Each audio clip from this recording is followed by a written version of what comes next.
Hello everyone, welcome back to my channel. So friends, चलिए हम eyes never लाई का part 4 शुरू करते हैं। वेइंग सांस नहीं ले पा रहा था। वांग जी उसे देखकर बहुत डर गया था। वो तुरंत वेइंग को माउथ टू माउथ ऑक्सीजन देने लगा। वांग जी वेइंग के हाथ को भी रब करता जा रहा था। कुछ देर बाद वेइंग को सांस आई और उसने अपनी आंखें खोली। वांग जी ने वेइंग को होश में आया देखकर तुरंत ही अपने गले से उसे लगा लिया। उसने कहा, वेइंग वेइंग, तुम ठीक तो हो ना? पर वेइंग ज़्यादा कुछ नहीं बोल पाया और वांग जी की बाहों में बेहोश हो गया। वांग जी ने कहा, वेइंग वेइंग, पर वेइंग के जवाब न देने पर वो तुरंत उसे कॉलेज में जो डॉक्टर थे उनके पास लेकर गया। उसने जल्दी से वेइंग को बेड पर लिटा दिया और डॉक्टर से कहा, डॉक्टर प्लीज़ प्लीज़ देखिए ना, ये मेरा क्लासमेट है। ये स्विमिंग पूल में गिर गया था और होश में तो आया पर फिर से बेहोश हो गया। डॉक्टर ने तुरंत वेइंग की नब्ज़ चेक करी और हार्ट बीट भी। वांग जी बहुत ही ज़्यादा डरा हुआ और घबराया हुआ था। तभी डॉक्टर बोले, स्टूडेंट डोंट वरी, तुम्हारा क्लासमेट ठीक है। ज़्यादा एक्सर्शन की वजह से और हो भी सकता है कि कोई ट्रॉमा हो इसे, ये बेहोश हो गया है। कुछ देर में होश में आ जाएगा, परेशान मत हो। इधर वेइंग की पैंट की पॉकेट में फ़ोन वाइब्रेट करता जा रहा था। वांग जी ने उसे निकाला और स्विच ऑफ करके रख दिया। लगभग 1 घंटे बाद वेइंग को होश आया। पहले तो वो समझ ही नहीं पाया कि वो है कहाँ। तभी उसने देखा कि थोड़ी ही दूर पर वांग जी एक चेयर पर बैठा हुआ था। वांग जी को देखकर वेइंग के चेहरे पर स्माइल आ गई। वो तुरंत उठकर बैठने लगा। तभी वांग जी की आंख खुल गई और उसने वेइंग को देख लिया। वो जल्दी से वेइंग के पास आया और उसे बोला, तुम लेट जाओ, अभी तुम्हारी तबीयत ठीक नहीं है। वो बोला, वे वुशियन, तुम ठीक तो हो ना? तुम पानी में क्यों कूदे जब तुमको तैरना नहीं आता था? तुम्हें कुछ हो जाता तो? तभी वेइंग ने वांग जी का हाथ पकड़ा और कहा, वांग जी, क्या तुम्हें मेरी फ़िक्र हो रही है? ये सुनकर वांग जी ने दूसरी तरफ अपना चेहरा घुमा लिया और कहा, वेइंग, तुम कुछ ज़्यादा ही सोच रहे हो। तभी वेइंग ने वांग जी का हाथ पकड़ा और कहा, वांग जी, थैंक यू मेरी जान बचाने के लिए। अगर आज तुम ना होते तो शायद मैं इस दुनिया में ना बचता। ये सुनकर वांग जी को एक झटका सा लगा, क्योंकि हकीकत में तो वांग जी जियांग फैमिली और वेइंग से अपनी फैमिली का बदला लेना चाहता था, पर वेइंग उसी को थैंक यू बोल रहा था। वेइंग कहता है, वांग जी। तभी वह वांग जी के गाल पर अपना हाथ रखता है और कहता है, वांग जी, क्या हुआ? तुम कहाँ खो गए? क्या सोच रहे हो? वांग जी एकदम से अपने होश में आया और बोला, कुछ नहीं। वो वेइंग का हाथ अपने गाल से हटाता है और कहता है, वेइंग, अब मुझे जाना होगा। अब तुम पहले से बेटर फील कर रहे हो और वैसे भी आई थिंक तुम्हारे बॉडीगार्ड्स को अब तक तुम्हारे बारे में पता चल चुका होगा और वो तुम्हें ढूंढते ढूंढते यहाँ पहुँचने ही वाले होंगे। ये कहकर वांग जी पीछे मुड़कर वहाँ से जाने लगता है। तभी वेइंग उसका हाथ पकड़ लेता है। वेइंग कहता है, वांग जी, आई रियली लाइक यू। मेरा मतलब है आई रियली लव यू। पता नहीं मुझे तुमसे कब प्यार हुआ, पर मैंने कल तुम्हें जो किस किया था वो मेरी फीलिंग्स थी तुम्हारे लिए। आई नो कि तुम मुझे। तभी वांग जी उसकी ओर मुड़ा और बोला, वे वुशियन, तुम किन ख्यालों में खोए हुए हो? मेरे लिए वो किस कोई मैटर नहीं करता है। तुम मुझसे दूर रहो, वही तुम्हारे लिए बेहतर है। और हाँ, आज के लिए तुम्हें मुझे थैंक यू कहने की कोई ज़रूरत नहीं है। तुम मेरे लिए कोई स्पेशल नहीं हो। तुम्हारी जगह कोई और भी होता ना तो मैं उसकी भी मदद कर देता। वेइंग वांग जी के वर्ड से बहुत ज़्यादा हर्ट हुआ था। उसकी आंखें भर आई थी, पर उसने अपने आंसुओं को बाहर नहीं आने दिया। उसने वांग जी की ओर स्माइल करते हुए देखा और कहा, वांग जी, मैं तुमसे प्यार करता हूँ और मैं चाहकर भी तुमसे दूर नहीं रह सकता। मैं तुम्हारा वेट करूँगा जब तुम मेरे प्यार का एहसास करोगे। तभी वांग जी बोला, वे वुशियन, तुमको समझ में नहीं आ रहा है कि मैंने अभी क्या कहा है? कि तुम मेरे लिए कोई स्पेशल नहीं हो और वैसे भी मुझे तुम में कोई इंटरेस्ट नहीं है। वांग जी जब ये सारी बातें वेइंग से कह रहा होता है, तब न जाने क्यों उसे बहुत तकलीफ़ हो रही थी। मानो जैसे कि वो कहना कुछ और चाहता हो और कह कुछ और रहा हो। उसके दिल और दिमाग में बहुत उलझने थी। तभी उसने झटके से वेइंग का हाथ अपने से अलग किया और कहा, वे वुशियन, टेक केयर ऑफ़ योरसेल्फ। ये कहकर वांग जी वहाँ से चला गया। वेइंग का दिल टूट गया था। पहली बार उसने किसी से दिल से प्यार किया, पहली बार उसने किसी को इतना माना और वो शुरू होने से पहले ही ख़त्म हो गया। ये सारी बातें सोचते सोचते वेइंग ने अपना चेहरा अपने हाथ से छुपा लिया और वो रोने लगा। उसकी सांसें अटक रही थी। उसे कुछ भी समझ में नहीं आ रहा था कि ये सब क्या हो रहा है। क्या वो एक सपना देख रहा है? कभी ना रोने वाला वेइंग, हमेशा मुस्कुराने वाला वेइंग, हंसी मजाक करने वाला वेइंग, आज किसी के लिए इतना रो रहा था। उसकी हंसी, उसकी खुशी सब चली गई थी। तभी वहाँ सॉन्गलैन आ गया और जब उसने वेइंग को रोते हुए देखा तो उससे रहा ना गया और उसने तुरंत वेइंग को अपने गले से लगा लिया और कहा, यंग मास्टर, आपको क्या हुआ है? आप इतना क्यों रो रहे हो? मैंने आपके फ़ोन पर कितनी बार ट्राई किया। मुझे साथी बॉडीगार्ड्स ने बताया कि आप कहीं मिल नहीं रहे हो। मैं तो बहुत डर गया था। पर वेइंग ने सॉन्गलैन से कुछ भी नहीं कहा। वो रोता ही चला जा रहा था। इधर वांग जी बहुत ही ज़्यादा गुस्से में था, पर वेइंग पर नहीं, उस पर्सन पर जिसने वेइंग को पानी में धक्का दिया था। उसे तुरंत कॉल मिलाई और कहा, मैंग्याओ, कहाँ हो तुम? मुझे अभी तुमसे मिलना है। मैंग्याओ वांग जी के फ्लैट के बाहर ही खड़ा हुआ था। उसने जैसे ही वांग जी को देखा और कुछ बोलना चाहा तो तुरंत वांग जी ने उसके फेस पर 3-4 पंच कर दिए। मैंग्याओ के मुंह से ब्लड आने लगा। तभी वांग जी ने उसका कॉलर पकड़ा और कहा, मैंग्याओ, मैंने तुम्हें वार्न किया था ना कि वेइंग से दूर रहना, और फिर तुमने आज ऐसा काम कर दिया। क्यों तुमने उसे पानी में धक्का दिया? पहले तो मैंग्याओ कुछ बोला नहीं, फिर वो ईवल हंसी हंसने लगा। वांग जी को मैंग्याओ का बिहेवियर बहुत ही ज़्यादा अजीब लग रहा था। उसने आज से पहले उसे इस तरह से कभी नहीं देखा था। वांग जी ने कहा, मैंग्याओ, तुम पागल हो गए हो क्या? ऐसे पागलों के जैसे हंस रहे हो। मैं तुमसे कुछ कह रहा हूँ और तुम्हारे ऊपर बिल्कुल भी असर नहीं है उस बात का।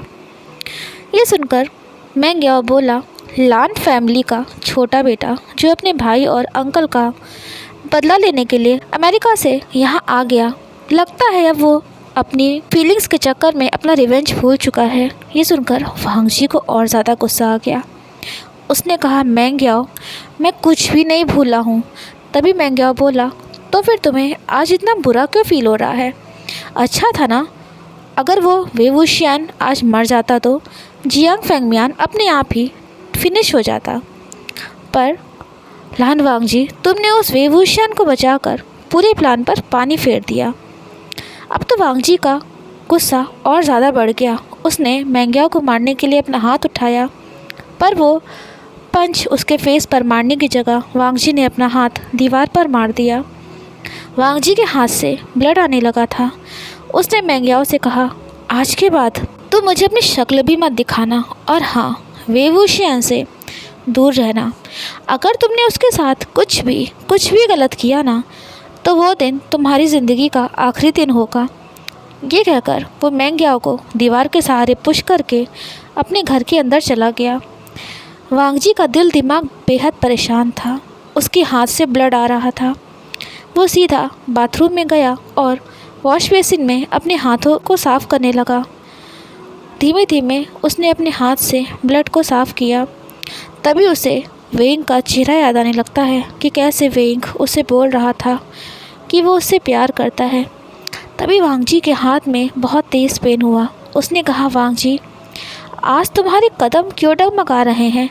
क्यों तुम अपने किए हुए फैसले से पीछे हट रहे हो? क्या तुम्हें जियांग फैमिली से बदला नहीं लेना है? तभी वांग जी ने अपनी आंखें बंद कर लीं। उसे वेइंग का वो हंसता हुआ, मुस्कुराता हुआ चेहरा साफ साफ नज़र आ रहा था। वांग जी के चेहरे पर हल्की सी स्माइल आ जाती है, पर तभी वो अपनी आंखें खोलता है तो वेइंग उसके आसपास कहीं भी नहीं था। वांग जी इस एहसास से डर रहा था कि उसे भी वेइंग से प्यार हो चुका है, पर वो इस बात को एक्सेप्ट नहीं करना चाहता था। वेइंग अब पहले से काफ़ी शांत हो गया था। न किसी से ज़्यादा हंसना, न बोलना। जियांग फेंगमियान भी वापस आ चुके थे। वेइंग क्लास में नेवा सांग के साथ बैठा हुआ था। तभी उसने देखा कि वांग जी एक लड़की से बात कर रहा है। उस इंसिडेंट के बाद से वांग जी वेइंग से कटा कटा सा रहने लगा था। वेइंग को ये अच्छा नहीं लगता था और आज वांग जी को किसी लड़की के साथ देखकर उसको बहुत ही ज़्यादा बुरा फील हो रहा था। निवेसांग बोला, वेश्योंग, तुम ठीक तो हो ना? पिछले कुछ दिनों से मैंने ये नोटिस किया है कि तुम्हारा बिहेवियर काफ़ी चेंज हो गया है। पर वेइंग ने उसकी बात का जवाब ना देकर वो अपनी सीट से उठा और वांग जी और उस लड़की के पास जाकर खड़ा हो गया। वांग जी उस लड़की से बहुत अच्छे से बात कर रहा था। तभी वेइंग बोला, लान वांग जी, मुझे तुमसे कुछ बात करनी है। पर वांग जी ने उसकी बात को अनसुना कर दिया। वेइंग अभी भी उसी के पास ही खड़ा रहा। तभी वांग जी उस लड़की को बोला, क्या मैं ये टॉपिक तुमको बाद में समझा दूँ? तो वो लड़की वांग जी की बात मानकर वहाँ से चली गई। वेइंग ने कहा, वांग जी, मुझे तुमसे कुछ ज़रूरी बात करनी है। तो वांग जी बोला, हाँ कहो, जो भी कहना है तुम्हें। वेइंग ने कहा, वांग जी, मुझे मेरे और तुम्हारे बारे में कुछ पर्सनल बात करनी है।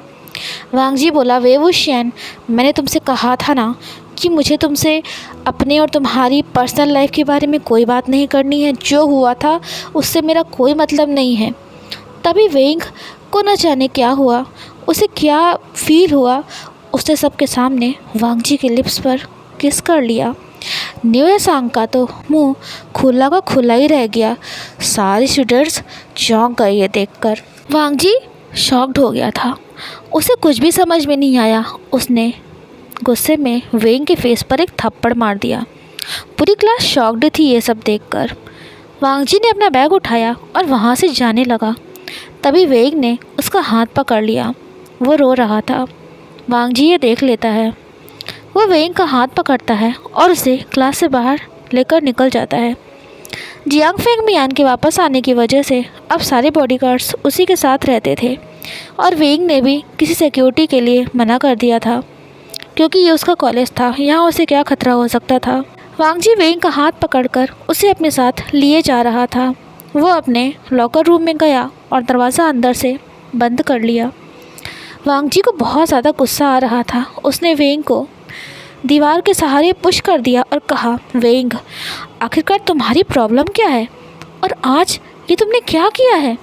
वेइंग के आंसू बह रहे थे और रोते रोते उसने कहा, वांग जी, क्या तुम्हें मेरी फीलिंग्स नज़र नहीं आती हैं? तुम सबसे अच्छे से बात करते हो, पर मैंने तुम्हारे साथ क्या बुरा किया है? मैं तुम्हारा क्या बिगाड़ा है? उस दिन से, जब से मैंने तुमसे अपनी फीलिंग्स का इजहार किया है, जब से मैंने तुम्हें बताया है कि मैं तुमसे कितना प्यार करता हूँ, उस दिन से तुम मुझे इग्नोर करते हो, मेरी तरफ देखते भी नहीं हो। क्या मैं इतना बुरा हूँ? वांग जी कुछ कहने वाला था, पर वेइंग बोला, हाँ मुझे पता है, तुमने मुझसे कहा था कि मैं तुमसे दूर रहूं, पर वांग जी, मैं नहीं रह सकता तुमसे दूर। तुम उस लड़की से अच्छे से बात कर रहे थे, तो मुझे जेलस फील नहीं होता? मुझे बहुत बुरा लग रहा था, मुझे बहुत जेलस फील हो रहा था। मुझे बिल्कुल भी ये अच्छा नहीं लगा। वेइंग को रोते हुए देखकर वांग जी का गुस्सा अपने आप शांत होने लगा। तभी वेइंग ने वांग जी को अपने गले से लगा लिया। वांग जी उसे अपने से दूर करना चाह रहा था, पर वेइंग ने कहा, प्लीज़ वांग जी, मुझे खुद से दूर मत करो।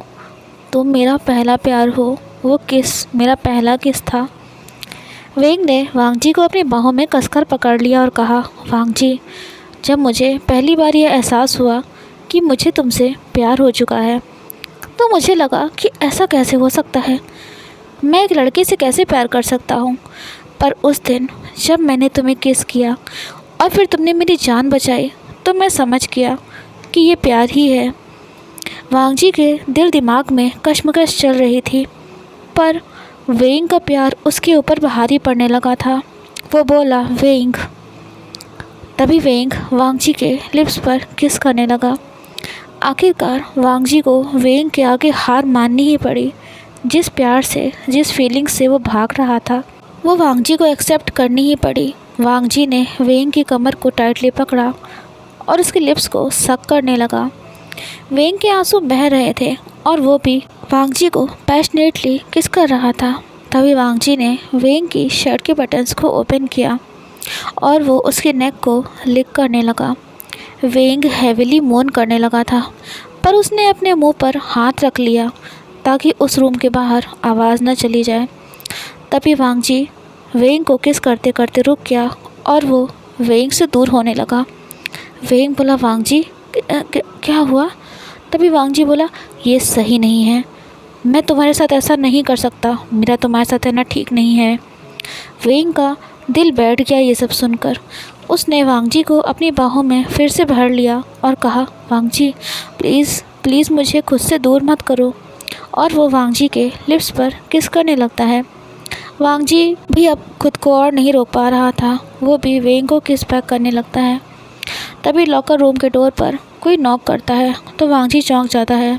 वो वेइंग का हाथ पकड़कर उसे अपने साथ वहाँ से लेकर कॉलेज के बाहर जाने लगता है। जब वो बाइक से निकल ही रहे थे कि तभी तेज़ बारिश शुरू हो जाती है। मौसम बहुत ही ज़्यादा ख़राब हो गया था, आसमान में काले काले बादल थे।